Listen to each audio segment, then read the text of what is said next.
Pastora, boa noite, bem-vinda mais uma vez. E E eu estou muito ansioso para te ouvir hoje. Ai, É porque eu sei que esse assunto da Páscoa e também a aliança de sangue são dois assuntos que a senhora domina muito e eu quero aprender bastante hoje, quero estar cheio aqui.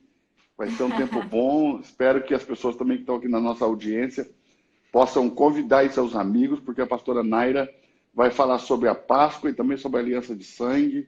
E a pastora Naira, ela é preparadíssima para falar de tudo que ela fala, mas esses dois assuntos eu penso que ela tem ainda mais facilidade. Então, dá tempo de você clicar nesse aviãozinho aí, ó, e mandar essa live para mais 10, 15, 20 pessoas, chamar seus amigos que gostam de Bíblia, porque eu tenho certeza que vai ser um tempo extraordinário. Pastora, fique à vontade. então, pastor, eu separei alguma coisinha para a gente ver. Páscoa um dos meus assuntos prediletos, porque não é a palavra Páscoa, é o que está dentro da Páscoa, é o projeto que está dentro da Páscoa. Então, é lógico que Deus foi preparando o coração do homem para toda a revelação que está dentro da Páscoa. A Páscoa é tudo que nós precisamos entender sobre salvação, sobre ressurreição. Então, ele foi preparando desde o Éden, né? A gente sabe disso. Nós estamos vivendo dias difíceis, eu ouço coisas o dia todo, o medo e o pânico de todo mundo, mas eu quero dizer que essa palavra de Páscoa não é só o que a gente vai discorrer aqui, não é simplesmente passar um tempo para a gente mergulhar na Bíblia, mas é uma palavra de esperança para você, porque a primeira vez que Deus tocou no assunto Páscoa não foi em Êxodo, foi em Gênesis. Lá em Gênesis, quando ele matou o animal para proteger Adão e Eva, ali ele já estava dizendo que tempo de Páscoa seria derramamento de sangue e proteção sobrenatural. Então, a gente Gênesis tem 3:21. Exatamente. A gente tem que entender que esse é um momento que todos nós estamos precisando, de um revestimento de proteção sobrenatural. Nós sabemos que quando a gente vai chegar em Êxodo, um dos tópicos que nós temos em Êxodo capítulo 12, que a gente vai abrir, é justamente essa proteção sobrenatural.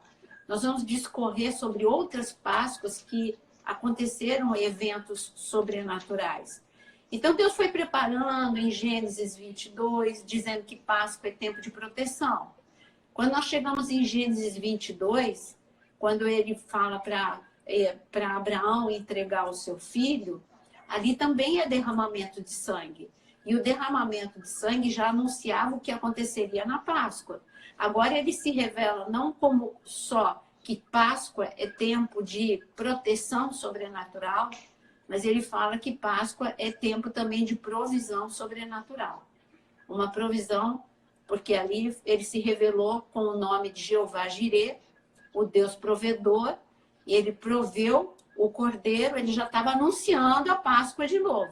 Agora, lá em Gênesis, a gente diz que Deus matou não diz que Deus matou um animal, diz que colocou pele de animal. Para colocar pele de animal, teve que matar um animal. Só a gente não tem escrito em Gênesis que animal era esse. A gente chega à conclusão que era um cordeiro. Eu chego, pelo menos, à conclusão de que era um cordeiro. Eu também chego por causa de todo o contexto, né? Por tudo, pela lógica, né? O que Deus faz, a nossa mente é uma mente limitada. Por mais que eu vou desligar meu fone, porque a Priscila quer ouvir também. Ah, tá bom. Então, só um segundo.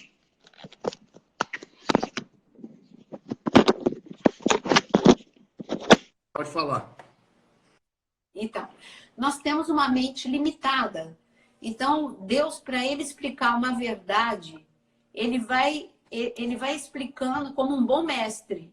Ele vai explicando aos poucos, até que essa ideia vai ganhando um espaço, vai ganhando um entendimento na nossa mente. Ele teve que começar com a mensagem de Gênesis, onde seria necessário a morte, e uma morte com derramamento de sangue, para ter uma proteção sobrenatural. Porque nós estamos num mundo em que nós teríamos e temos aflições, como ele mesmo disse, e a gente tem que ter bom ânimo que porque ele venceu.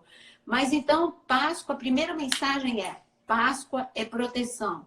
Segunda mensagem, em Gênesis 22, Páscoa é provisão. E nós vamos ver essa mensagem se repetir. Conforme a gente vai avançando na Bíblia, essa mensagem vai se repetir. E quando nós chegamos em Êxodo capítulo 12, que nós vamos abrir, nós precisamos entender primeiro que aquela geração, ela tinha, como nós dissemos na última live, era uma geração com promessas. E era uma promessa de provisão sobrenatural, inclusive nas mãos das mulheres. Em Êxodo 3, versículo 10, foi dada uma palavra específica. Aliás, Êxodo é um dos livros que mais fala de mulheres. Eu poderia dizer as mulheres da Páscoa, as mulheres proféticas. Êxodo é o livro das mulheres. Se não tivesse Sifra e Puá, não teria Moisés. Se não tivesse Miriam, não teria Moisés. Se não tivesse Joquebede, não teria Moisés. Então, é um livro, um livro de liderança feminina. Porque eu saí um pouquinho do assunto Páscoa, porque é importante a gente ver isso. Porque me questionam muito sobre liderança feminina. Eu não estou aqui levantando bandeira, eu estou mostrando a Bíblia. Eu estou mostrando que Êxodo é um livro de liderança feminina, porque Miriam se tornou a líder da música dos levitas, a líder do cântico profético. Então, Joquebede se mostrou como uma mulher forte. Sifra e Puá também se mostraram como mulher forte. Então, é um livro, Êxodo de mulheres fortes. Então, a gente não chega... Isso no Antigo Pacto, né? Porque no Novo Pacto... na Nova Aliança, né? No Novo Pacto, na Nova Aliança, nós vemos também que o ministério de Jesus é marcado por uma presença forte de mulheres, né? Lucas capítulo 8, a gente vê algumas. Versículo 1, Lucas 8, a gente vê algumas mulheres, que era Maria Madalena, Susana, enfim, é um ministério marcado por mulheres. A gente sabe que Samaria foi alcançada por Filipe, mas antes de Filipe nós temos a samaritana. Ela abriu o caminho. Preciso defender meu peixe aqui, né? Não, mas eu acho muito importante. Eu não vejo no Brasil que é correta essa ideia de tentar diminuir a importância do ministério de uma mulher.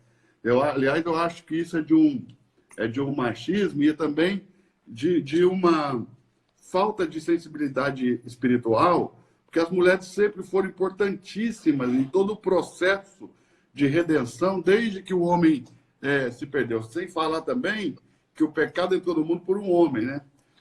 Sim. E uma coisa que pouca gente nota, quando Deus criou Adão e Eva, ele chamou os dois de Adão.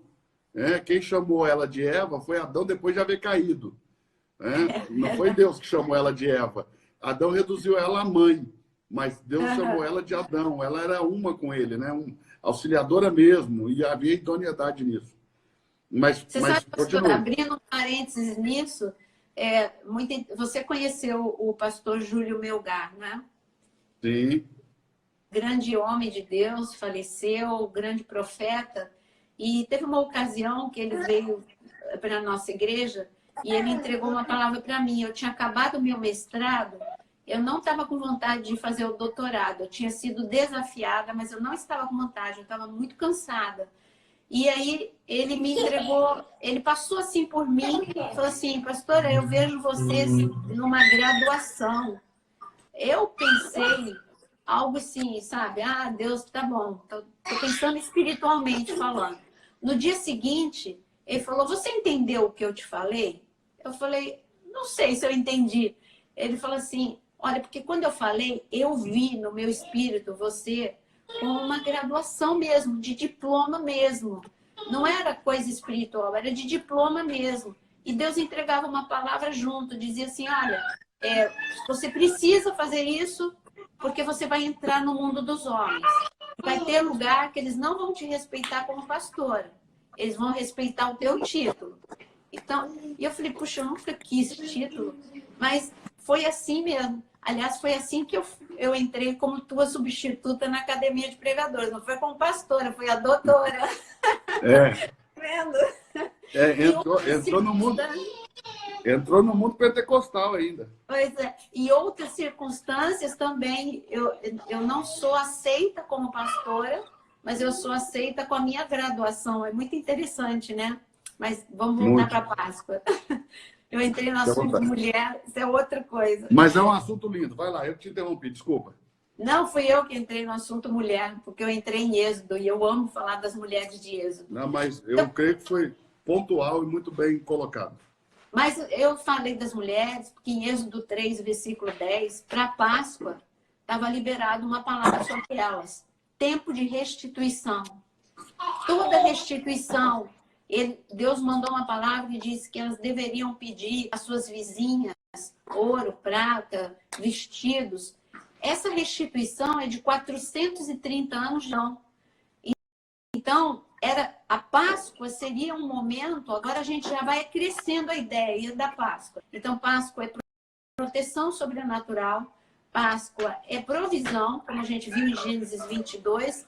Agora, está anunciado em Êxodo 3 que Páscoa também é um tempo de restituição, que é mais forte do que provisão é aquilo que me falta, restituição é aquilo que me foi roubado. Então, é tempo de provisão e é tempo de restituição. A ideia Páscoa vai crescendo. Está escrito no Salmo 105 que quando eles saíram do Egito, não havia Eu vou ter que pôr fone, senão não dá. Eu vou ter que pôr fone, que o baixinho aqui começou a fazer... Ai. Aí, pode ir, só para tentar parar um pouco do ruído dele. Então, aí está escrito no Salmo 105 que quando eles saíram do Egito, não havia um só inválido. Para a gente analisar a Páscoa, a cerimônia em si, a gente vai chegar lá. Eu só estou mostrando todas as promessas que estão dentro da Páscoa. Então, dentro da Páscoa... Não havia um só inválido no meio dos 2 milhões de pessoas? Não havia um só inválido. Isso é tremendo. Uau. Isso é tremendo você... E aí está escrito que eles saíram com ouro e prata e não havia um só inválido no meio de Israel. Pensa uma nação sem um enfermo que mover sobrenatural. Como é que pode, né? Que alguns escravizados, né? E com uma alimentação ruim, vamos para o lado natural da coisa, né? Eles falavam que eles comiam carne, mas isso era delírio do deserto. Como é que escravo ia comer carne no Egito, né? Então, eles comiam... Eu falo que eles tinham saudade, porque está registrado que eles comiam cebola, eles comiam coisas comuns. Então, eles tinham saudade da cebola e inventaram que era carne. Mas, cebola, pepino... Pois é isso que eles comiam. E ficaram inventando para Moisés que estavam com saudade da carne do Egito. Como que escravo ia ter um cardápio desse, né? E 2 milhões aproximadamente, né? Você não tinha toneladas e toneladas de carne, né? Exatamente. Aí não tinha um só inválido, isso é impossível. Então, dentro de Páscoa, também nós temos a mensagem de que é tempo de cura física mesmo. Ou seja, tudo que Jesus fez na cruz estava sendo anunciado. Jesus, pelas suas pisaduras, nós fomos curados, porque Páscoa é Jesus. Então, já estava sendo anunciado. Pelas suas pisaduras, nós fomos curados, que Ele é o nosso provedor, Ele é aquele que restitui. Então, tudo isso já estava assim. Vocês precisam entender quem é o Cordeiro de Deus. Agora, quando a gente chega em Êxodo capítulo 12, que a gente vai abrir, já estou aqui. Nós precisamos andar passo a passo, porque a gente vai andar por algumas passagens no decorrer. Quando a gente chega em Êxodo capítulo 12, que começa a falar, primeira coisa que a gente precisa entender, as pessoas têm um pouquinho de dificuldade, pastor, elas não têm dificuldade de aceitar a Páscoa. Mas aqui, quando fala que Páscoa é um estatuto perpétuo, fala com a mesma propriedade, a gente vai encontrar em Êxodo 23, em Levítico, vai dizer que as 3 festas são estatuto perpétuo. As pessoas meio que distorceram as festas, fizeram as festas meio judaizadas. Quando as pessoas perguntam para mim, você celebra as festas? A sua igreja é judaizada? Eu falei, não, eu não celebro festa, eu celebro Jesus. Porque as festas são revelação de Jesus. Na Páscoa, eu entendo que ele morreu e ressuscitou. Essa é a mensagem, ninguém tem dificuldade de entender. Em Pentecostes eu celebro, porque é a promessa de Jesus, que ele tinha que ir para ele enviar o Consolador. Então eu estou celebrando que ele não só morreu, ressuscitou, ascendeu aos céus, ainda mandou um Consolador. Eu estou celebrando Jesus. E tabernáculo, eu estou celebrando Jesus, porque Jesus nasceu na festa dos tabernáculos, que isso é assunto para outro dia. Isso a gente prova através de Lucas capítulo 1. Tá ali, a gente prova que Jesus nasceu na festa dos tabernáculos. Agora, que lindo, hein? Eu quero saber disso. Qualquer dia vamos fazer uma aula sobre isso. Vamos! Essa é o que eu mais amo ensinar. E aí as pessoas ficam, você está ensinando para não celebrar Natal? Eu não. Celebro Jesus o tempo todo. Celebro Natal, celebro festa dos tabernáculos. Se eu tiver que celebrar o nascimento de Jesus todos os dias, as pessoas querem colocar a gente dentro de uma caixinha, né? Não, porque alguns fizeram uma verdade assim totalmente surreal, acha que quer encaixar a gente nisso, mas eu não estou nessas caixinhas, não. Então, voltando para o assunto de Páscoa, em Êxodo capítulo 12, o Senhor fala que, a primeira coisa, o calendário começa a mudar. Em Israel, até hoje, nós temos 2 calendários. Nós temos o calendário secular, e o ano vai começar em setembro, e nós temos o calendário religioso. O religioso começa em abril, porque março, abril, depende do ano, calendário lunar, começa na Páscoa. Se a Páscoa for em março, é março, se a Páscoa for em abril, é abril. É importante entender que o mundo espiritual, a mensagem é feita por estações. A Páscoa ela foi dividida pelo ano agrícola de Israel. Então, a Páscoa é primavera. Então, a gente tem a mensagem de Cantares. Aí, Cantares é Páscoa também. Quando o Senhor fala, já passou o inverno, chegou a primavera, é tempo de acasalamento, e essa é a mensagem de Páscoa. Porque a Bíblia, né? Isso. Por que é a mensagem de Páscoa? Porque o mundo antes de Jesus, ele é a luz. O mundo estava em escuridão. Então, depois do inverno é primavera. É como se a Terra estivesse num longo inverno, em longo tempo de escuridão, e chegou a luz. Em países, nós não temos essa realidade, porque no Brasil a gente não tem as estações tão marcadas quanto nos outros países. Israel é um país de extremos. Ou é muito calor, que você sabe, ir para Israel em maio, junho, julho, até outubro, é esturricar de calor. É um calor absurdo. Agora, você ir para Israel em dezembro, janeiro, fevereiro, eu estou falando de Jerusalém como parâmetro. Claro que o Mar Morto, Galileia é outro clima. Estou falando de Jerusalém como parâmetro. Você vai congelar de frio. Eu já peguei temperaturas baixíssimas, já peguei neve em Jerusalém.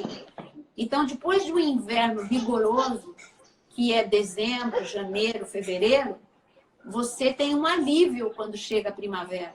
Chega a cor, chega a alegria, chega o calor. Então, a estação da Páscoa, que é a luz, que é a vida, então é aquilo. Então, eu lembro dessa idade, tanto do meu filho quanto do meu neto, o meu maior medo era a mesa, porque eles são do tamanho, da altura da mesa. Eu só ficava olhando a mesa. Ele empurra a cadeira, sobe na mesa rápido aqui. Ele é rápido. A mãe dele já pegou ele. Eles são rápidos. Então, pode ficar à vontade, desculpa. Falando, então, a Páscoa eu levo para a primavera. Pentecostes é verão.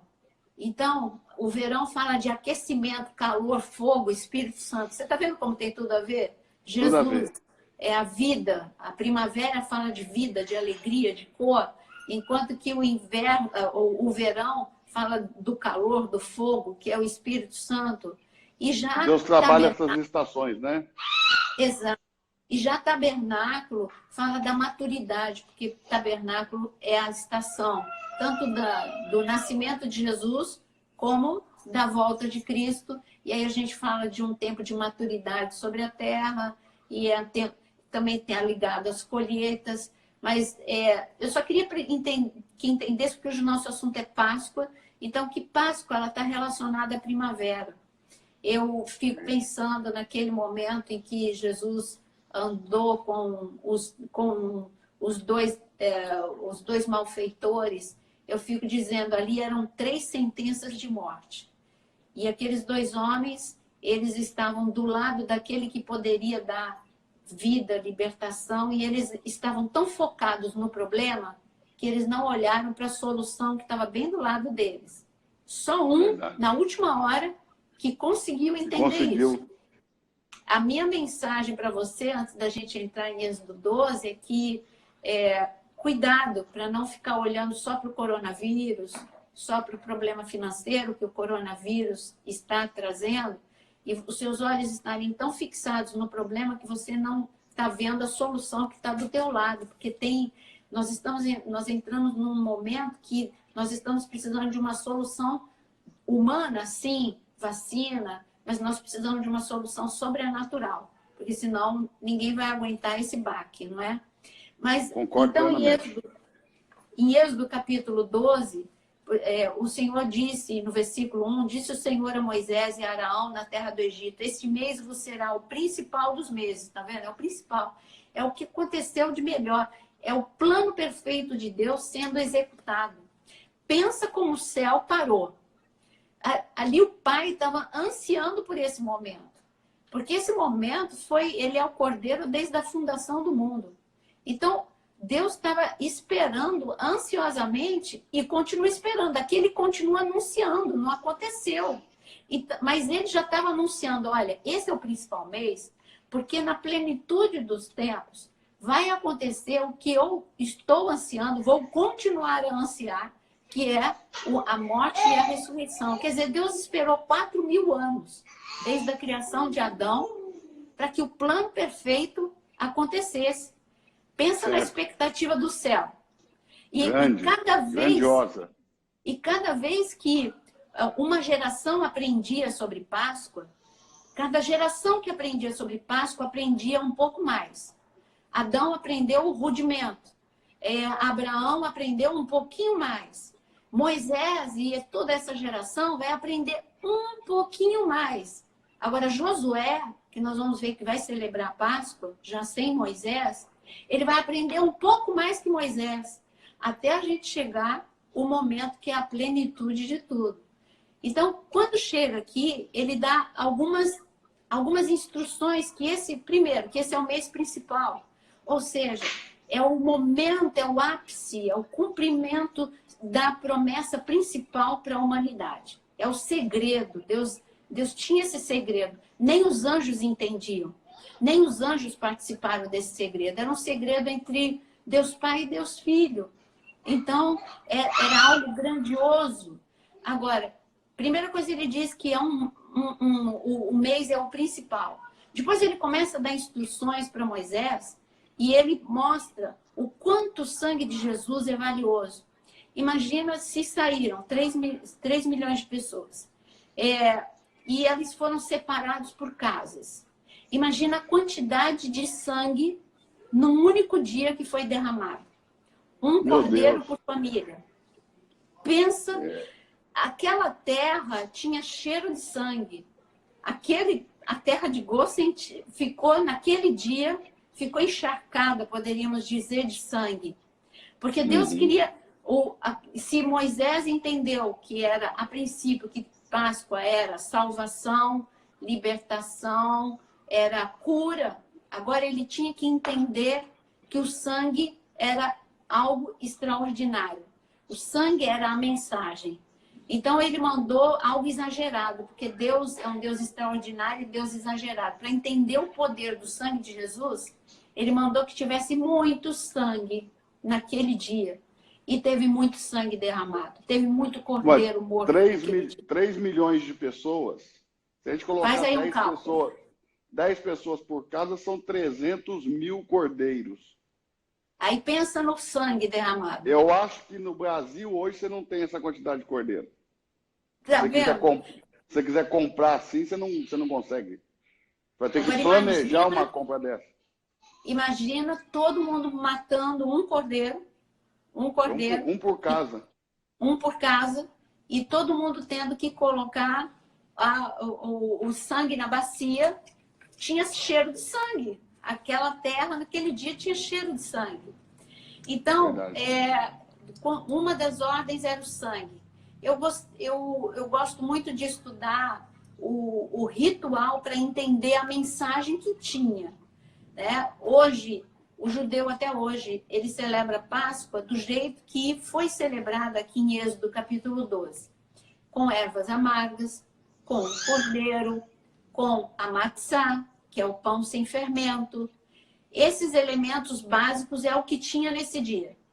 Nesse dia, Deus mandou que tivesse matzá, pão sem fermento, que eles estivessem prontos com o cajado, que eles comessem rápido. Então, a Páscoa fala de uma urgência.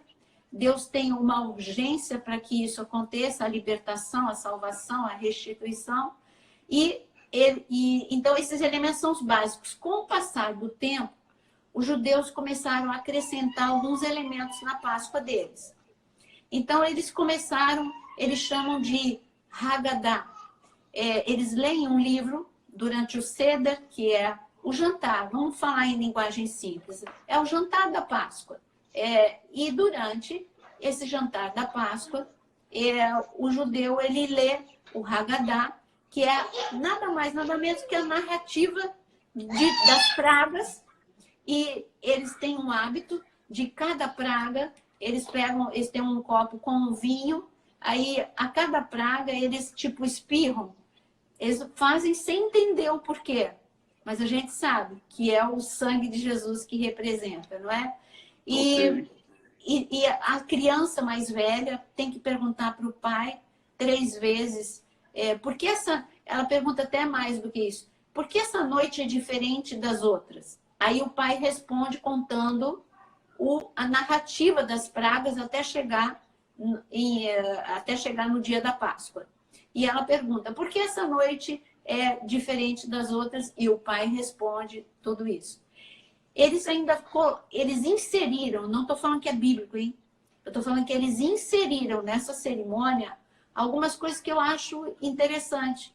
Eles inseriram o haroset, que é uma pasta feita de maçã, de nozes e pera, bate tudo no liquidificador. E esse haroset, ele estava introduzido na Páscoa de Jesus, tá? Na Páscoa que Jesus celebrou com os seus discípulos, já tinha essa introdução do haroset, tanto que ele falou, quem mete a mão comigo no prato, é porque você pode ver a cerimônia de qualquer judeu. Eles sentam e eles têm na frente dele, para cada 2 pessoas, eles colocam um pratinho com esse haroset. Então, eles fazem um sanduíche com esse pão. Esse seria aquele bocado molhado? Eles pegam o pão sem fermento, coloca dentro o cordeiro, um pouquinho de cordeiro, um pouquinho de ervas amargas, as ervas amargas para falar do tempo de amargura da escravidão, para lembrar toda a amargura do Egito, para eles lembrarem que Deus os libertou dessa amargura. O haroset, que foi introduzido, Moisés não falou para fazer haroset. Não foi instrução de Deus. Eu gosto de deixar isso bem claro. O haroset que foi introduzido na cultura deles é para lembrar da argamassa que eles faziam para fazer o tijolo, de todo aquele trabalho braçal. Foi algo para reforçar a amargura, eles introduziram o Haroset. Introduzido pelos sábios. Então, só que na ceia de Jesus, com seus discípulos, tinha o Haroset. Como eu sei, porque o hábito é fazer esse sanduíche que eu te falei, e aí mergulha, a cada 2 na mesa, mergulha o sanduíche no Haroset. Então, é para além... Tá tudo junto ali a história. O pão, para falar que é sem pecado, e porque é por causa da pressa, que não dava tempo de levedar, etc. O cordeiro, que é a salvação, que foi necessário aplicar o sangue antes de sair do Egito. A erva amarga, que é a amargura do tempo de escravidão. E o Haroset, mergulha tudo isso no Haroset, que é para dizer que foi o tempo da argamassa, de todo o trabalho quando eles construíam, porque parte dos escravos era na agricultura, outra parte dos escravos era na irrigação, na agricultura, e outra parte construindo as cidades dos egípcios. Fazendo tijolos, né? Exatamente, eles trabalhavam com tijolos. E até hoje quem faz tijolos lá são pessoas muito simples, né? Como?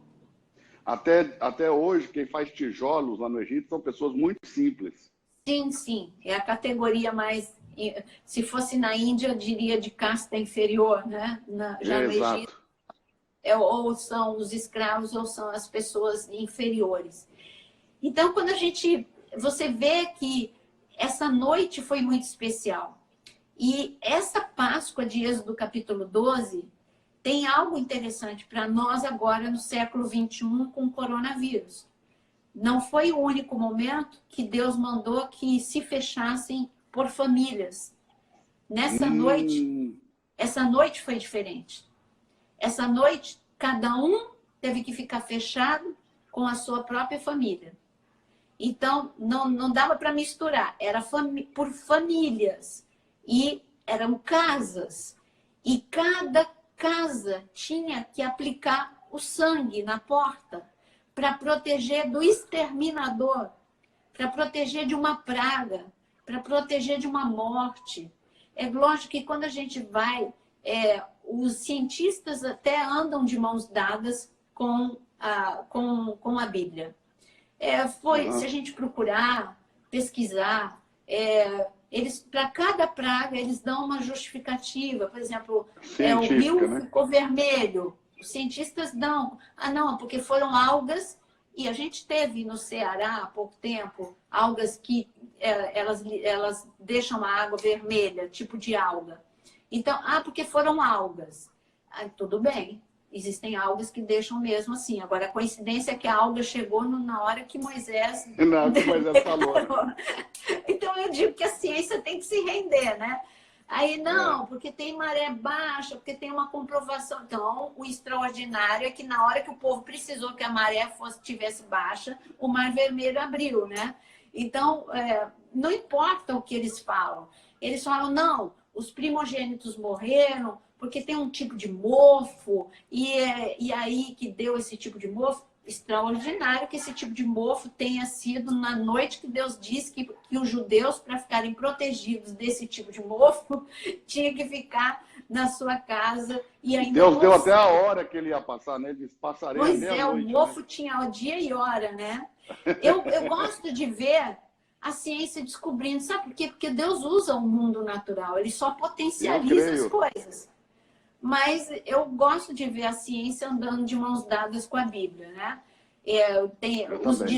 Os cientistas descrentes vão tentar desabilitar a Bíblia e a gente dá risada, porque aí tinha que ser no dia e na hora exata que Deus liberou a palavra. Então, a mensagem da Páscoa para nós hoje, ainda em Êxodo, é de que há momentos que Deus manda separar por famílias, porque algo extraordinário está acontecendo. E eu digo que a minha mensagem é que naquele dia o povo não estava entendendo, só estava ouvindo, porque está escrito que eles ouviam o choro, o pranto na casa dos egípcios, mas na casa dos judeus não havia choro, não havia pranto. Então, eu imagino... Linda, hein? Oi? Em Números Coisa 33, linda. em Números 33 está escrito, e também aqui em Êxodo está escrito, de que eles ouviam o choro e o pranto, mas na casa deles não tinha choro e pranto. Então, nós estamos estarrecidos diante de tudo que está acontecendo. O mundo tem clamado, tem chorado, mas eu quero que você tenha essa segurança, que nós estamos a dias da Páscoa. Nós estamos a poucos dias da Páscoa. E eu creio que se você declarar isso, o poder do sangue de Jesus sobre a tua casa, de que a tua casa, eu Amém. tenho declarado isso, que a minha casa Eu é declaro blindada também. pelo sangue de Jesus. Minha casa também está blindada pelo sangue de Jesus. Eu também declaro. Eu creio nisso firmemente. E eu creio que não é coincidência que a gente esteja vivendo essa calamidade em tempo de Páscoa. Eu creio que o mundo vai ver esse nível de proteção sobrenatural e vai querer servir o Deus que protege dessa forma. Eu creio firmemente nisso, porque é tempo de impacto. O mundo precisa ser impactado. E o impacto é a gente ser testemunha. E testemunha é isso, a nossa vida é testemunha. E as pessoas... Sabe uma coisa que eu fui... quando eu fui para Israel, e você vai sempre também, lá em Cesareia de Filipe, e eu te contei essa história de que o Eli, ele me falou, olha aqui, muito sangue foi derramado, e o que impactou os romanos que assistiam, que estavam aqui em Israel, ou lá em Roma, na arena, o que impactou era justamente que havia paz e havia cântico nos lábios daqueles que estavam entrando. Então, esse é o momento da gente mostrar que nós estamos obedecendo, estamos em casa, estamos em quarentena, estamos lavando as mãos, estamos esterilizando tudo, estamos ensinando nossos filhos a fazer a mesma coisa. Como igreja, nós estamos obedecendo, mas que nós temos paz, nós temos alegria no meio da aflição, porque é tempo de Páscoa e a nossa casa está blindada com o sangue de Jesus. Essa é a segurança. Páscoa tem que te dar essa segurança. Então, Amém. quando o exterminador passou, quando o anjo da morte passou e eles não foram tocados, essa é a mensagem. Páscoa é tempo de sermos libertos de calamidades. E Deus aqui, para sair de Êxodo 12, senão a gente não sai de Êxodo 12, olha no versículo 23. Ele disse, no 22, ele disse para passar o sangue, versículo 23, porque o Senhor passará para ferir os egípcios, quando vir, porém, o sangue na verga da porta, em ambas as ombreiras, passará o Senhor e aquela porta, e não permitirá que o destruidor que entre em vossas casas para vos ferir. E aqui ele está falando, entrar na casa para ferir. O destruidor, olha as palavras fortes. Destruidor, entrar na casa para ferir. Então, está todo mundo em pânico, né? E aqui fala, mas é Deus. Eu digo que nada acontece sem permissão de Deus. Então, quando Deus falou que haveria essa mortandade, tudo estava debaixo do controle de Deus. Deus é um Deus bom, um Deus de amor. Eu estou falando Deixa eu te interromper para te fazer uma pergunta. Desculpe até a interrupção, Sim. porque eu gosto que o pensamento flua. Mas eu queria te fazer uma pergunta. Lá em Amós 3,7 diz que Deus não faz nada sem antes revelar seu segredo aos seus profetas, né? Sim. Por que nenhum dos profetas desse momento viram esse coronavírus aí? Principalmente na virada do ano, porque a gente faz muitos cultos proféticos, a gente profetiza muito sobre o ano, por que ninguém viu? Ou o fato de Deus já ter anunciado em Apocalipse o princípio das dores, e também lá em Mateus 24, já faça com que isso já tenha sido revelado pelos profetas e não haja necessidade de Deus falar qualquer coisa acerca disso? Essa pergunta eu amei. Eu gosto muito, na época do Natal, no mês de dezembro, de pegar só as pessoas, de pegar os anônimos da Bíblia e pregar sobre aquele momento, o nascimento de Jesus. E em dezembro, eu estava mostrando como quando os os três reis magos, os três sábios. Eu prefiro chamá-los de sábios, porque reis magos, as pessoas meio que misturam as coisas. Eles eram homens sábios. Então, quando esses três homens sábios, eles foram para Jerusalém, a promessa, tudo que ia acontecer, já tinha sido anunciado em Números 24. O que ia acontecer já estava dito, não só em Números 24, estava escrito em Miqueias, estava escrito em todos os lugares de que ele nasceria. Estava escrito a cidade que ele nasceria em Belém. Estava escrito todas, quando tivesse a estrela, e seria em Belém. Enfim, tinha detalhes do nascimento de Jesus. Quando eles chegaram em Jerusalém e perguntaram sobre os cumprimentos proféticos, estava na ponta da língua. Todos os sacerdotes disseram para aqueles três homens, não, porque está escrito que o Messias, quando vier, vai ser em Belém, que vai ter a estrela, barará, barará. Eles eram um conhecimento intelectual. Eles conheciam a Bíblia, eles conheciam tudo, mas eles não acreditaram que ia acontecer na geração deles. Então, o que eu creio é que os profetas dessa geração conhecem Mateus capítulo 24, conhecem Lucas capítulo 21, mas eles só não estão acreditando que vai ser agora. Não está acreditando que é nessa geração. Não está acreditando que Daniel capítulo 12 é para essa geração. Não está acreditando. Então, está pegando de surpresa sacerdotes, está pegando de surpresa profetas, porque nós precisamos ficar antenados. Por isso que eu digo estações. Eu sempre esperei, hoje à tarde, fazendo com a Ana Nóbrega, ela falou assim, eu agradeço a Deus que minha pastora gosta de tecnologia. Eu falei, eu gosto de tecnologia por alguns motivos. Eu falei, primeiro que eu aprecio mesmo porque facilita a minha vida. Mas eu sempre soube que chegaria o dia que eu precisaria dessa tecnologia, porque Deus disse que a ciência multiplicaria com um propósito para o tempo do fim.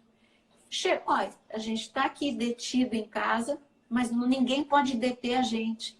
Nós estamos fazendo mais do que os apóstolos fizeram na época deles, e pregando incessantemente. A gente está entrando na casa de quantas pessoas agora, não é? E isso vai continuar por 24 horas, a live vai continuar. Então, é isso. Nós precisamos, eu leio, o meu desafio sempre, sabe, pastor, e eu ensino todo mundo, leia a Bíblia com olhos virgens.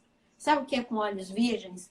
Leia e diz, Senhor, o que o Senhor quer falar comigo e qual é a mensagem para essa geração? Eu digo que a mensagem para essa geração é o tempo de Elias. O que está acontecendo é um tempo... Quando você olha para Elias, você vê um homem que viveu debaixo de céus fechados. Tá? Então, ele viveu 3 anos e meio debaixo de céus fechados. Então, Elias viveu debaixo de foi um profeta... O profeta dentro de uma crise nacional. Não era uma crise individual. Não era a crise financeira do profeta Elias. Era da nação de Israel. Havia... Obadia diz, não teve rei no lugar que Acabe não te procurou, né? O rei procurou por ele, né? Mas eu estou falando do céu de não chover. A crise nacional, tudo bem, foi ele que a crise era uma instituição, a crise era um problema nacional, e a prova disso é que Acabe procurou Elias por todas as nações e reinos, porque exatamente. A crise envolvia o país, né? O país, e sabia que a solução estava ali, com aquele profeta, porque ele orou e o céu fechou.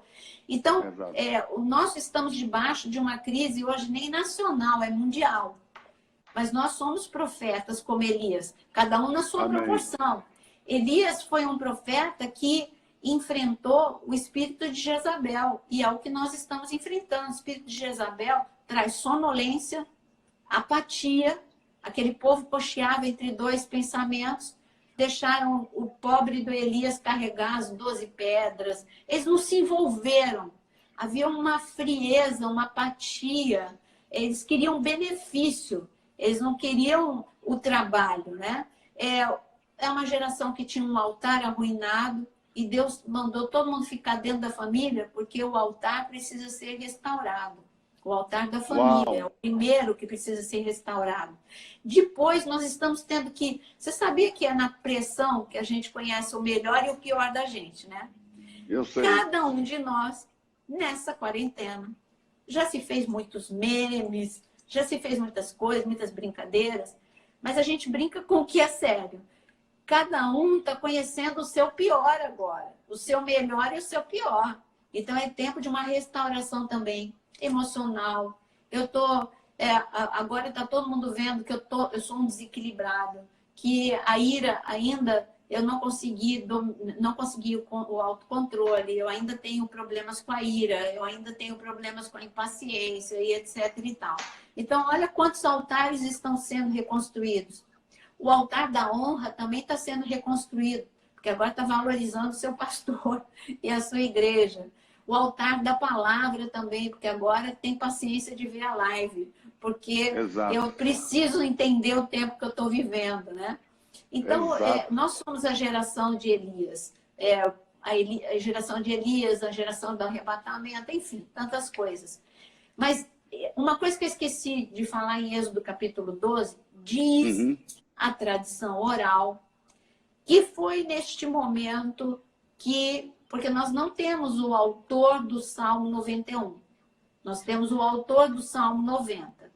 Mas eu não estou dizendo que sou eu que cheguei pela lógica. Só porque o Salmo 90 é de Moisés, o Salmo 91 também é de Moisés. Não, não sou eu. Eu estou falando que foi a tradição oral.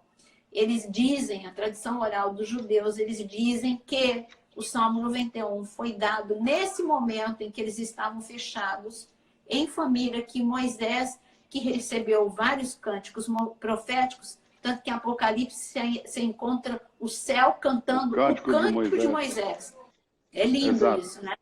Então Moisés ele recebeu o cântico depois que o mar abriu, em Êxodo capítulo 15. Em Apocalipse você tem o cântico de Moisés e diz a tradição oral que esse é um cântico de Moisés na hora em que as pragas, ou seja, um cântico que foi no meio da Páscoa, na hora das pragas. Aí a minha imaginação... Faz todo sentido. Para mim faz. E assim, pega um contexto às vezes aqui. Eu viajo na maionese e quando está escrito lá que Jesus levantou e cantou, é claro que tem os cânticos da Páscoa, um deles é o Salmo 118, mas eu acredito que ele cantou o Salmo 91 também, sabe? Mas aí não posso comprovar isso, não pode. Aonde está escrito isso? Não, só está escrito que Jesus cantou, tá? Agora, uma especulação do seu coração. O que quiser do que Jesus cantou. Quando a gente chegar lá no céu, a gente fala, Jesus, o que o Senhor cantou? Eu vou perguntar, eu tenho razão que o senhor cantou o Salmo 91? Então, por favor, não vai sair por aí dizendo que a pastora Naira disse que Jesus cantou o Salmo 91. É o que a pastora Naira imagina. Imaginação. Então, depois dessa Páscoa de Êxodo 12, que foi a primeira Páscoa, que já tinha sido anunciada, eu gosto de ver que Deus mandou que celebrasse a Páscoa no deserto.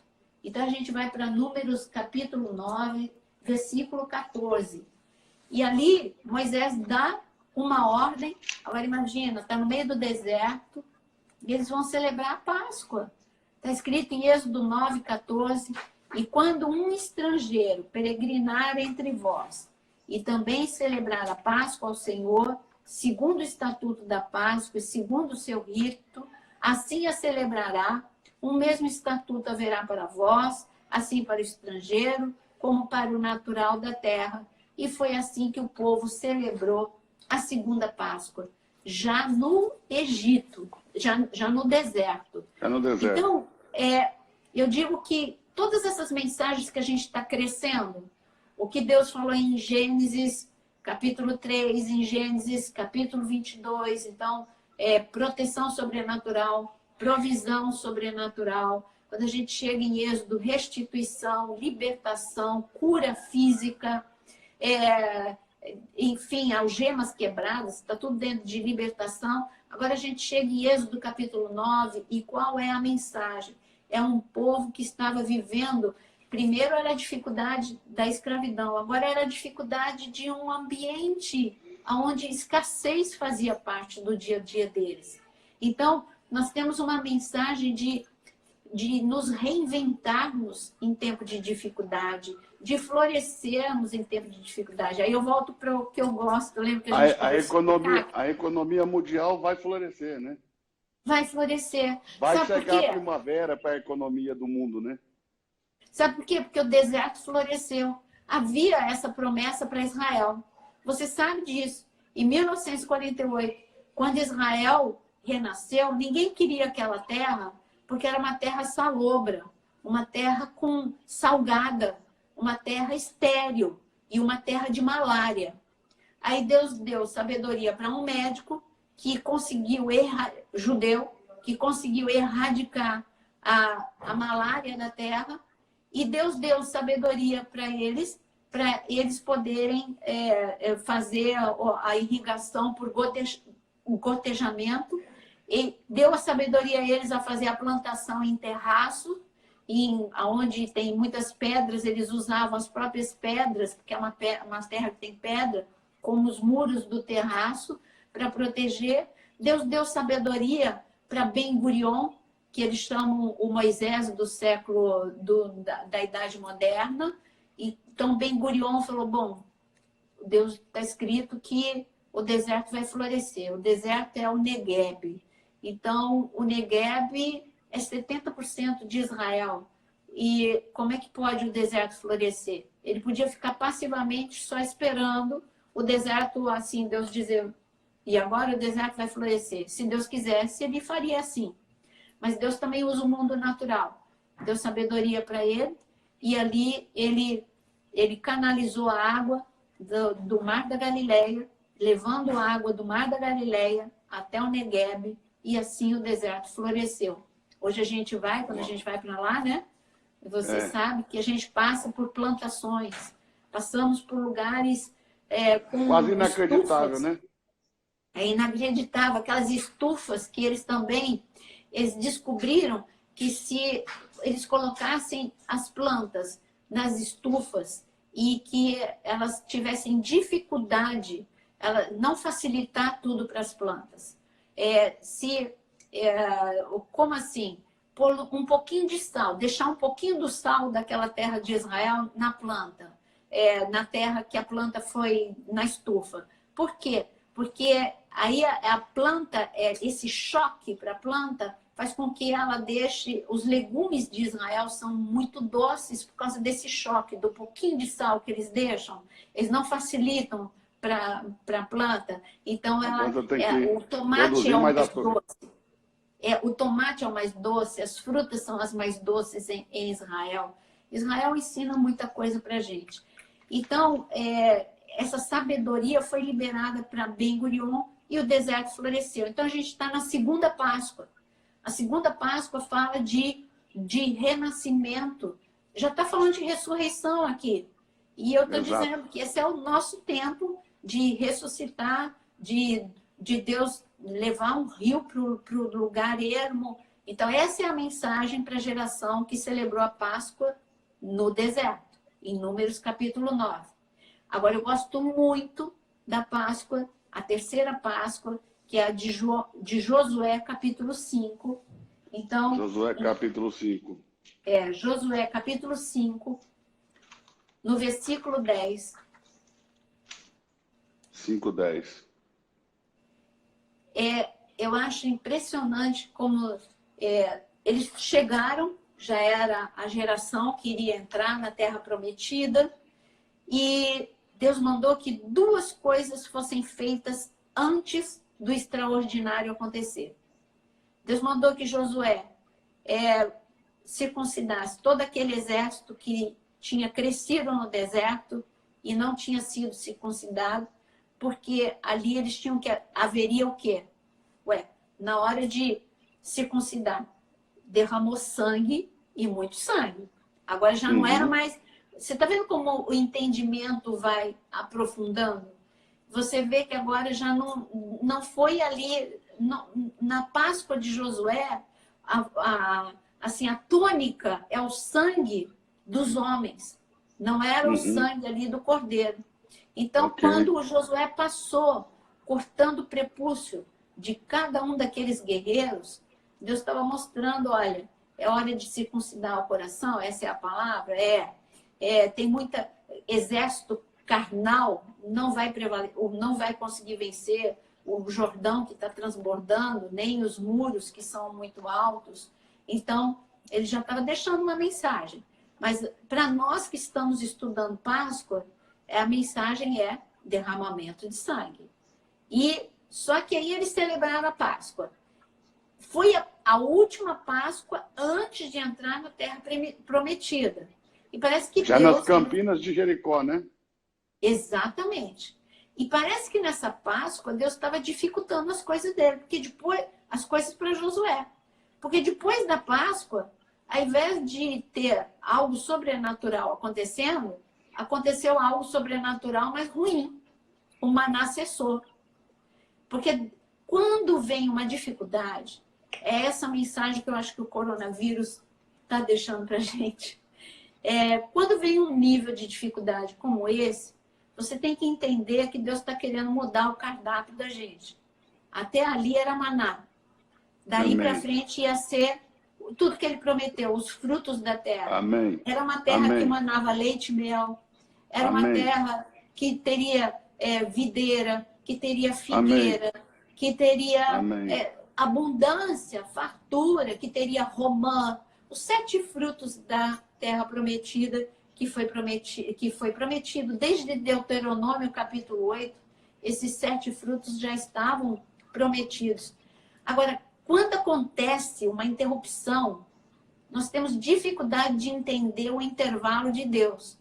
É meio que Pastor, ele prepara... nossa live vai cair em mais 1 minuto. Então Tá. ela cai e a gente volta para a senhora fazer o encerramento. Né? Tá bom. Porque ela vai cair em um minutinho, ela vai cair.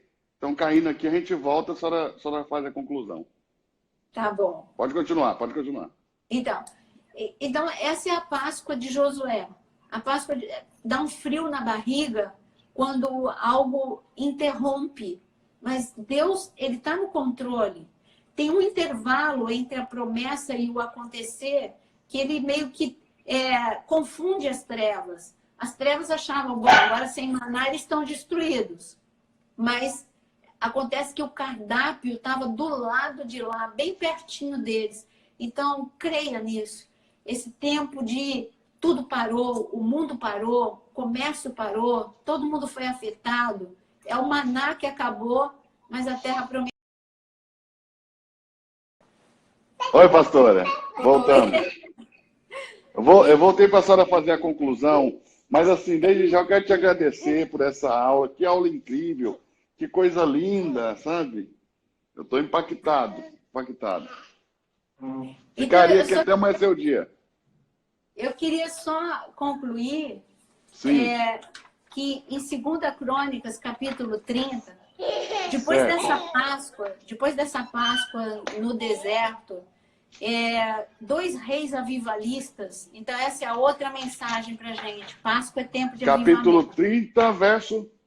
Olha, depois vocês leem em casa o capítulo 30 inteiro. Mas beleza, vamos ler. A Páscoa, tá? Mas a Páscoa, essa é a Páscoa do rei avivalista Ezequias. E eu quero ler só um versículo para você ver a mensagem dessa Páscoa. Certo. Versículo 20. E está escrito que foi uma Páscoa fenomenal, mas olha o que está escrito em 2 Crônicas 30, 20. Ouviu o Senhor a Ezequias e sarou o povo. E sarou a alma do povo, na minha tradução. Olha a que alma lindo. Do povo. Então, Páscoa não é só tempo de cura física, é tempo de cura da alma, das emoções. Tá? Olha que lindo, coisa linda. Isso é um rei avivalista. Depois nós temos outro rei avivalista que vocês vão encontrar, nem precisa abrir, depois vocês leem. 2 Reis, capítulo 23, do versículo 21 e 22, está escrito o seguinte: nunca se celebrou tal Páscoa, a Páscoa que esse rei avivalista fez, ficou registrada como nunca tendo sido celebrada uma Páscoa como essa desde os dias de Juízes, nem nos dias dos reis, nem tampouco nos reis de Judá. Quer dizer, Josias fez uma Páscoa, assim, fenomenal. E você sabe, tudo que aconteceu no tempo de Josias foi um tempo de avivamento, o rei Ezequias foi avivamento. Então eu digo que Páscoa é tempo de cura da alma, é tempo de avivamento. Depois a gente encontra outra Páscoa fenomenal em Esdras 6, versículo 20, tempo de restauração. Foi o tempo em que o templo, o segundo templo foi construído, foi o tempo em que os muros foram construídos. Então nós temos essa mensagem de Páscoa, que Páscoa é tempo de restauração. Aí a gente entra no Novo Testamento, a gente vai encontrar Jesus celebrando a Páscoa, tanto em Mas João, a Páscoa 2, traz mensagens muito lindas, né? E muito positivas, otimistas. Mensagens de esperança, né? De fé, de otimismo, de restauração, de florescer, de se reinventar, de ser curado nas emoções. Que coisa linda, pastora. E Jesus, quando chega em João capítulo 6, está escrito que era a Páscoa, e o que aconteceu? A multiplicação dos pães. Mais uma vez.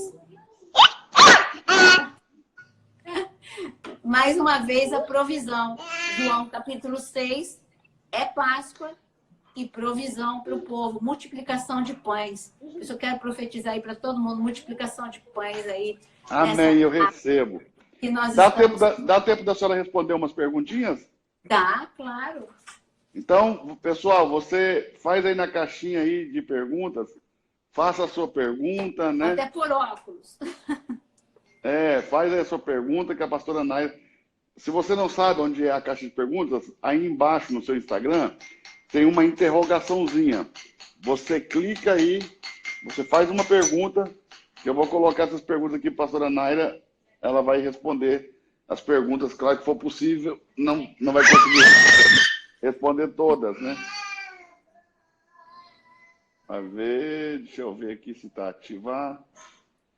As perguntas se estão ativas, deixa eu ver. Estão ativas, é só fazer as perguntas. Ainda não tem pergunta aqui na caixinha nossa, não. Pessoal, você tem que fazer a pergunta aí na caixinha. Não no comentário, na caixinha de perguntas. Nessa interrogaçãozinha aí, você faz a sua pergunta. Agora sim, já entraram as perguntas. Vamos lá.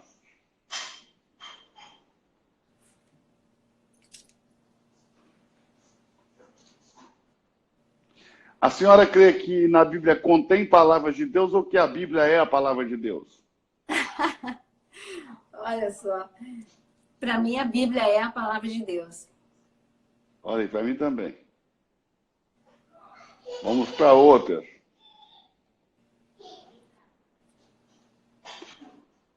Devemos nos...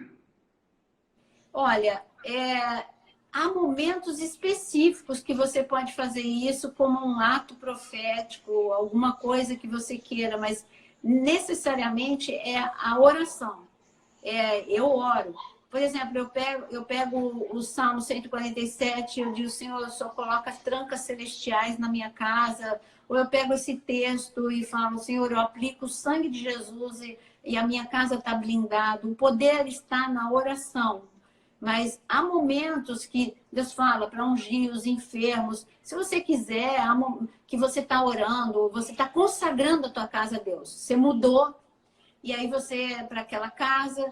Aí você está orando, você está consagrando aquela casa. Esse é um momento que você pode ungir os umbrais da porta. Estou dando um exemplo. Há muitos momentos que você pode fazer isso. Mas a oração é a blindagem para a sua porta. Vamos lá. Então, é a Páscoa desse ano.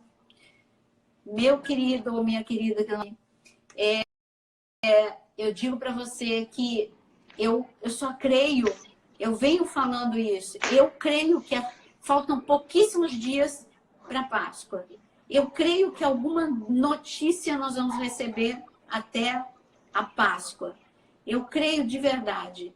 E eu creio que é um momento que nós precisamos, você nessa Páscoa, Nós estamos vivendo o tempo do Egito, nós estamos vivendo o tempo do deserto. É um tempo que nós só temos uma opção, dizer Deus é o mesmo Deus que libertou no Egito, libertou do deserto, fez o povo entrar na Terra Prometida depois que celebrou a Páscoa, e você trazer essas promessas para a sua vida. Eu acho que é um momento profético tremendo que nós estamos vivendo nesse ano de 2020.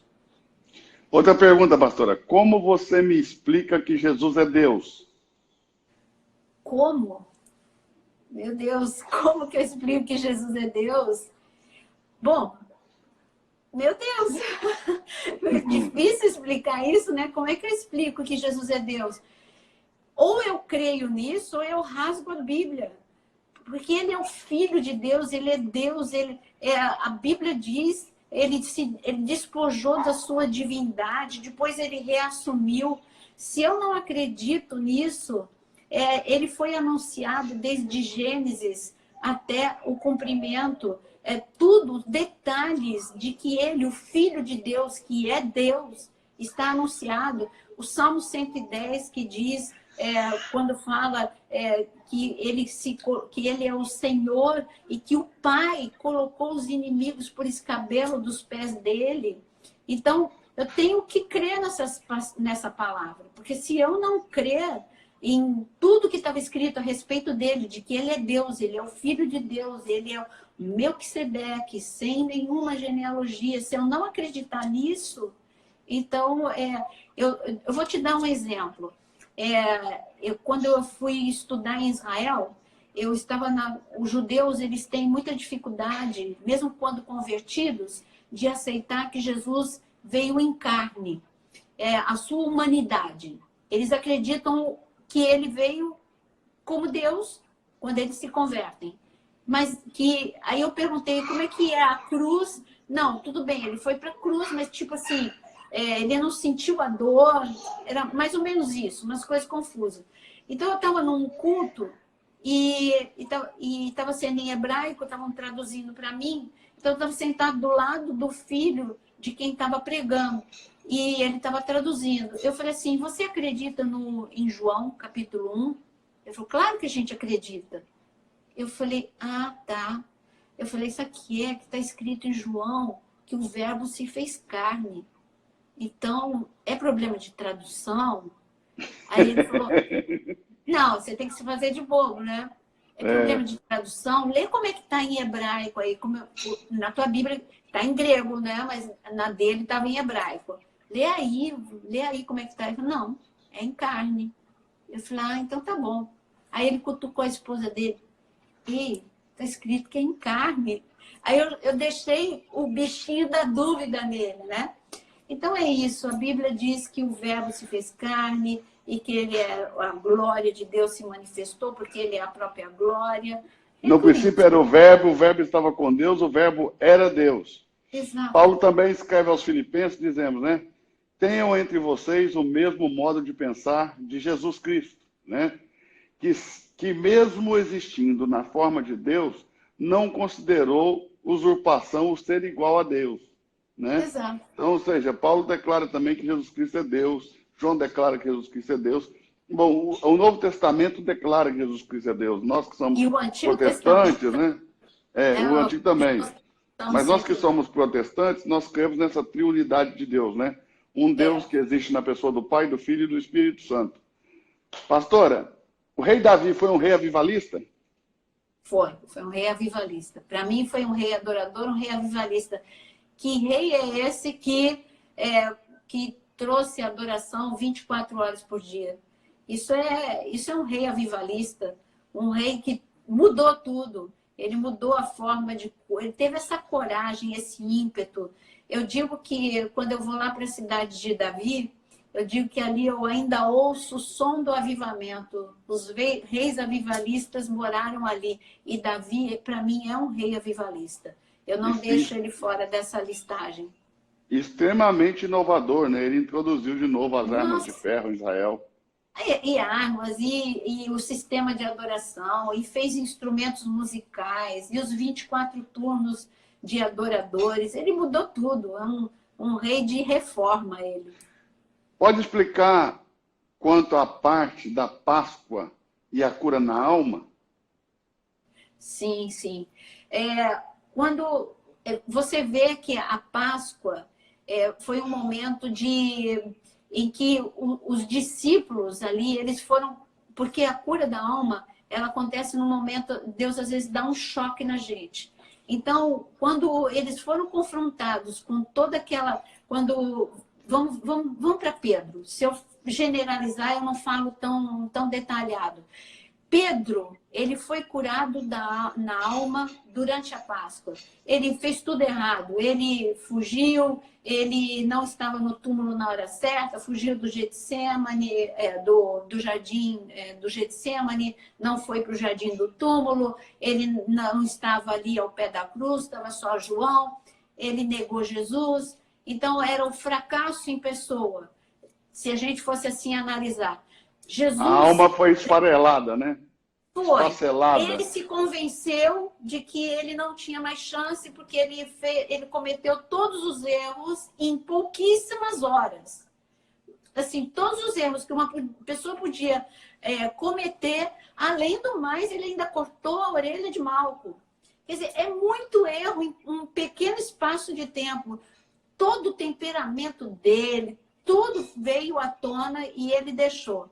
Agora, Jesus não desistiu dele e foi curar a alma dele. Primeiro, marcou encontro com ele, não em Jerusalém, onde ele estava assustado, onde ele estava acuado, porque a logística não foi muito legal, né? Marcou o encontro na Galileia para depois ele voltar para Jerusalém. Então, deixasse o cara lá em Jerusalém. Não, em Jerusalém ele não vai me ouvir. As emoções dele. Então, marcou encontro com ele na Galileia. Agora, se marcou encontro, se ele continua errando, né? Se Jesus marcou encontro na Galileia, ele tinha que ficar orando, esperando esse encontro. Não, ele foi pescar. Ele foi fazer, eu desisto de mim. Pedro desistiu dele mesmo. Aí Jesus, não desisto dele, eu vou curar a alma dele. E ali, onde tudo começou, Jesus marcou um encontro onde tudo começou, que foi justamente numa pesca, justamente Lucas 5 se repete em João capítulo 21, é uma pesca miraculosa, era para ele lembrar, e ali ele curou a alma, fazendo aquela pergunta 3 vezes, você me ama? E ele respondendo, eu amo, e você me ama? E a gente sabe todas as graduações de amor, o que no original ele estava perguntando. Eu só estou provando por que ele curou a alma ali de Pedro. Foi uma cura, restauração da alma. Bem lembrado, muito poderoso. Outra pergunta, a senhora acha que que a volta de Jesus será nessa Páscoa? Não, não creio. Nessa Páscoa, não. Não creio porque não se cumpriu, faltam coisas a serem cumpridas. A Igreja de Cristo precisa se informar de tudo aquilo que precisa ser cumprido, o que nós estamos vivendo, o que tem pela frente, o que está se cumprindo e o que está para se cumprir.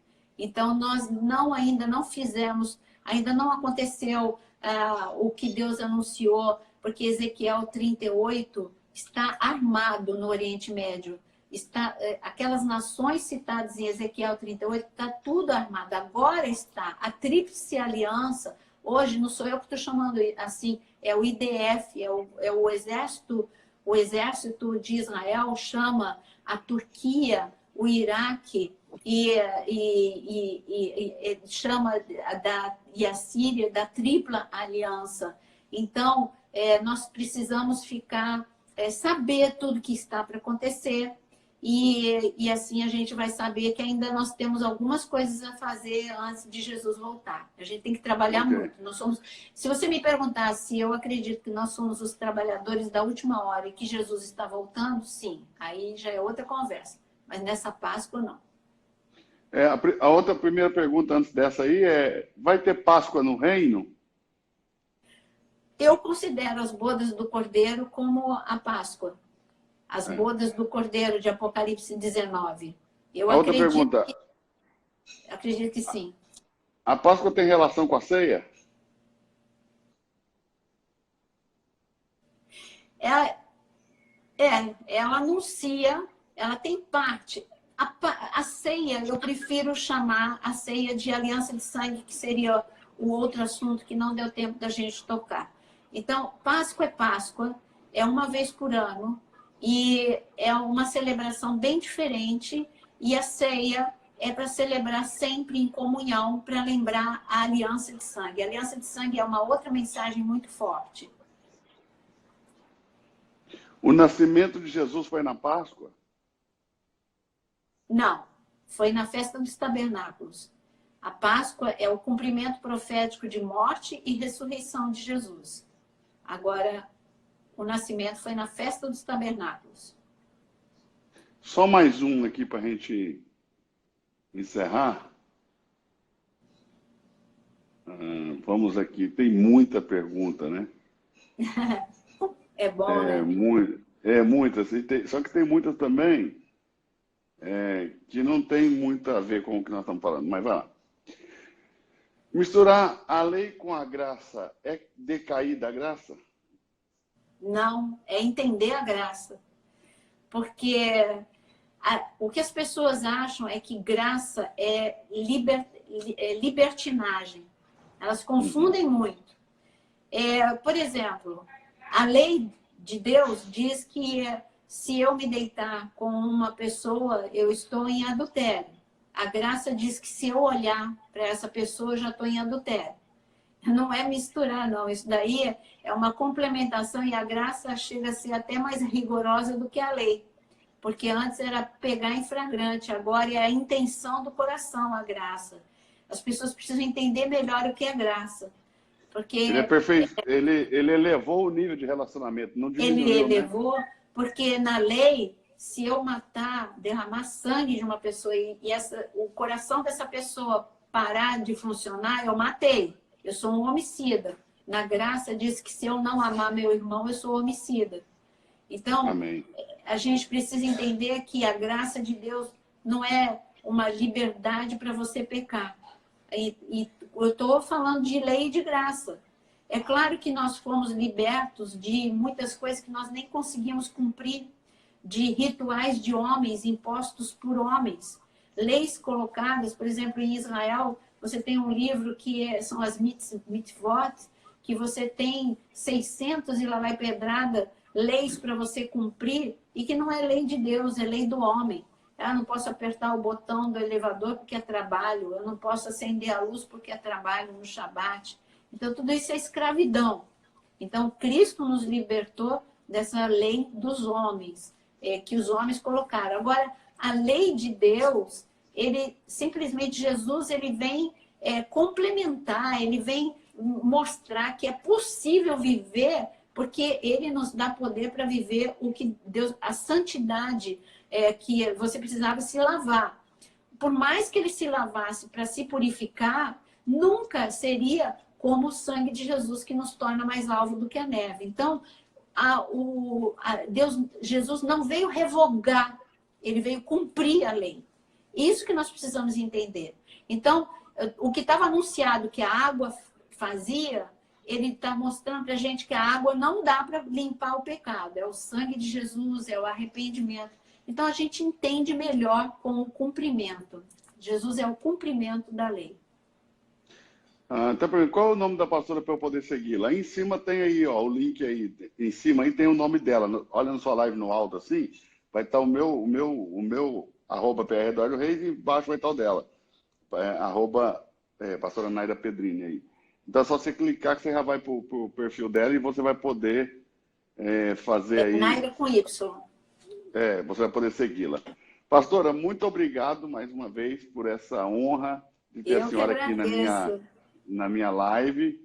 E vamos ver se a gente marca outra. Com certeza. Vamos ver se Garanto a gente marca outra. Que eu não vou sair de casa. Não, a senhora vê qual o dia melhor. Quem sabe na quinta-feira a gente faz um bannerzinho, anuncia, deixa aqui para o pessoal saber, que o pessoal está amando. Eu também estou amando, aprendi muito hoje. Obrigado mais uma vez. A senhora quer fazer uma oração pela nossa nação? Com aproveitar esse momento? Vamos lá? Tempo de Páscoa. Amém. Senhor, eu quero levantar um clamor por Sim, nossa Deus. nação e pelo mundo. Senhor, nós Sim, Pai. precisamos, como nunca, que o sangue de Jesus, a realidade da Páscoa, esteja sobre Sim, nós. Deus. Em Senhor, nome que de o Jesus. sangue de Jesus esteja sobre cada casa, cada família que aqui está Oh, em escutando nome essa de live. Jesus, Pai. Que a nossa nação seja marcada pelo teu sangue. Sim, Senhor, eu Deus. quero declarar que o teu poder, o Senhor tem o poder para paralisar esse vírus. Senhor, o Senhor tem o poder para reativar a economia do nosso país. Eu Amém, clamo, Deus. Senhor, Oh, o mesmo Deus que labaxerianda. fez, que trouxe restituição para uma nação Sim, inteira, Pai. num Oh, único dia. Foi rabalaxorocodolovababachai. assim que aconteceu em Êxodo capítulo 12. Em um Sim, único Deus. dia, todos foram restituídos. Em um único dia, todos foram curados. Em um único dia, todos foram protegidos. Eu clamo que na nossa nação, basta uma palavra tua. Em um único dia, Senhor, nós seremos curados, protegidos e restituídos. Em nome de Jesus. Amém. Amém. Pessoal, deixa eu só deixar uma mensagem para vocês. Claro, né? Eu tenho feito lives com muita gente nesses últimos dias. Pastor Benhur Lopes, né? Pastora Naira Pedrini, pastor Napoleão Falcão, Rafael Belo e muitos outros, né? Eu tenho muitas outras lives agendadas aí para frente. E nem sempre, né, um pregador, um ensinador ou um mestre vai falar a mesma coisa que o outro em tudo, em 100% do seu ensino. Mas isso não impede que a gente aprenda um com o outro, que a gente ouça uma visão do outro. Eu não sei por que no Brasil, pastora Nair, se desenvolveu tanto essa ideia de que se alguém fala diferente de mim, não posso ouvi-la, não posso me relacionar, não posso deixar ela falar, não posso dar espaço. Eu não sei de onde nasceu essa questão no Brasil, mas de uma coisa eu sei. Teve uma vez na Bíblia que todo mundo pensou do mesmo jeito, falava do mesmo jeito, tinha o mesmo coração. Fizeram uma rebelião contra Deus e Deus acabou tendo que separar as línguas e espalhar o povo pela terra. Irmãos, presta atenção. Na diversidade de pensamento, na contradição, está a chance da gente aprender mais, da gente conhecer mais. Então, fica aqui o meu conselho, que vocês aprendam a ouvir. Nós precisamos aprender a ouvir. Precisamos aprender a ouvir uns aos outros. Primeiro a gente ouve. A gente não ouve com julgamento, quem está certo, quem está errado, quem vence, quem não vence. Não, isso não é debate, não importa. Eu não sei os outros mestres, né? Mas eu nunca quis vencer um debate, porque eu quero chegar ao conhecimento da verdade, eu quero acertar com Deus. Eu quero descobrir o caminho que vai me levar para o centro da vontade de Deus. Então, a questão não é quem vai vencer um debate, quem não vai, não é isso. Mas eu me esforço muito para sempre estar ouvindo os mestres, os pastores, os ensinadores. E a gente tem que aprender a ouvir. A gente tem que aprender, independente do que a gente pensa, a gente tem que aprender a ouvir, a gente tem que receber, a gente tem que aprender. E parar com essa coisa de que se fala diferente uma vaidade, de mim, eu não ouço. Eu penso que é isso, eu penso que é muito vaidade, né? Você também pensa assim? Eu penso, para mim é vaidade. Porque todo mundo que me conhece sabe que o que eu mais gosto de fazer é ouvir, sentar para aprender. Então, eu sempre tenho a certeza de que eu preciso aprender muito. Tenho essa certeza no meu coração. É por isso que eu admiro o teu ministério. Eu sento para ouvir você, para ouvir Eli Bardavi, tantos outros que eu admiro. Eu admiro o Luciano Subirá e todos que você citou. Subirá é ótimo, né? Então, para mim, isso falta humildade para a pessoa saber que não sabe tudo. Lembra uma vez que a gente estava conversando, que você falou assim, pastora Nair, eu não fui chamado para falar de escatologia. Eu falei assim, e nem eu para falar de finanças. Você lembra que eu falei? Eu falei, eu tenho certeza que, assim, no nosso chamado de mestre, é igual à medicina. O que é otorrino não entende do que o gastro entende. Mas eles estudaram medicina, mas um entende de ouvido e o outro de estômago. Então, a palavra é tão profunda que, por exemplo, os assuntos que Deus deu para você, Ele não deu para mim. Tem alguns que a gente até em comum, mas alguns Exato. você é especialista e eu não sou. Eu falei assim, eu não sei Exato. falar de finanças como você fala. Eu não sei, não adianta. Não fui chamado para isso. Então, tem assuntos que a gente coincide, que a gente fala com firmeza os mesmos assuntos. Mas tem outros que você é o especialista, outros eu sou e outros outro é. Então, se nós Mas eu acho que as aprendermos a pessoas... ouvirmos, Sim, se a pode gente falar, pode aprender a concluir. ouvir uns aos outros, a gente vai ficar mais completo. Porque Eu eu acho que as aprendo pessoas com gostam você. do confronto, né? É. Eu Só aprendo com pode. você naquilo que eu não sou especialista e assim por diante. Por exemplo, eu estava com o pastor Napoleão Falcão antes de entrar na live com a senhora. Eu fiz uma live com ele às 19 horas. Ele tem uma escatologia que é de origem assembleana, né? A minha formação foi batista.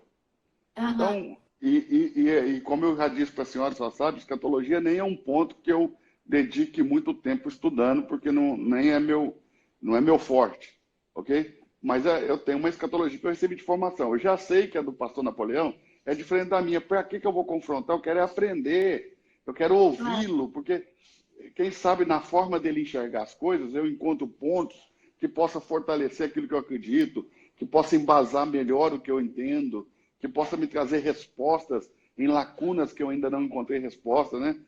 Porque a gente sempre estudando a Bíblia, a gente vai chegar a parte que vai ficar um buraquinho ali que a gente não tem uma resposta ainda hoje. Verdade. Mas a qualquer momento o Espírito Santo vem e traz uma resposta para aquela lacuna, tampa aquele buraquinho ali que está faltando, né? Uma das características da senhora que mais me chama a atenção é a sua capacidade. Eu já pude ministrar na sua igreja, né? E geralmente quando a gente vai ministrar na igreja de pastores que tem uma igreja grande, estabilizada, renomada como a sua é aí no Rio de Janeiro e também aí na Ilha do Governador, eu já presenciei muitas vezes o pregador entrar para pregar, eu entrar para pregar, o pastor levantar e ir lá para a sala dele resolver o problema. Não está interessado no que a gente tem para falar. Entende? E todas as vezes que eu ministrei na sua igreja, só estava ali no primeiro banco, sentada, ouvindo, recebendo. E isso é de uma nobreza, sabe? Mas eu sei contar, como eu ando muito, quantas mil vezes eu fui pregar nas igrejas e o pastor vai, te chama para pregar, te introduz e sai. Ah, eu quero aprender. Então, mas o Brasil aprendeu assim, e nós precisamos aprender a ouvir. Então fica aqui o meu apelo para que a gente aprenda a ouvir. Pastora Naira, um beijão, obrigado. Beijo na Priscila.